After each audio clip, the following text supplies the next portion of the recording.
Good evening, and welcome to the third edition of Randall Reads. Tonight I'd like to talk about We Were the Mulvaneys by Joyce Carol Oates. Before I tell you why I like this book so much, I'd like to give a special mention to the title, We Were the Mulvaneys. In the context of the story, this is a very subtle yet powerful way of referring to a family that still is, but isn't quite what it was before. I think titles are very important in books. Hemingway, for instance, has some amazing titles. For Whom the Bell Tolls, Death in the Afternoon, whereas the Russians perhaps went down the simpler route, War and Peace, Crime and Punishment. And there are many other titles, The Great Gatsby, A Catcher in the Rye, but maybe don't have that sort of immediate effect, but because the stories are so great, they've been ingrained in our consciousness ever since. The Mulvaneys of this particular book are a popular working class family.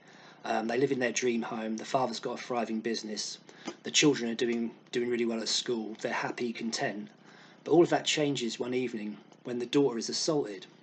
And because the perpetrators of the assault are from the well-established moneyed families in the town, everybody closes ranks on the Mulvaneys. You know, they don't belong like these other families do. They don't have the same sort of status. So they're completely ostracised by the community. And it leads to the complete destruction of the family, ultimately. The story is told through the eyes of Judd, who's one of the sons. And Joyce Carol Oates is a really masterful storyteller. She uses, she flits back in time, so the reader gets to see the family before the incident, after the incident, and during the incident, sort of immediate fallout.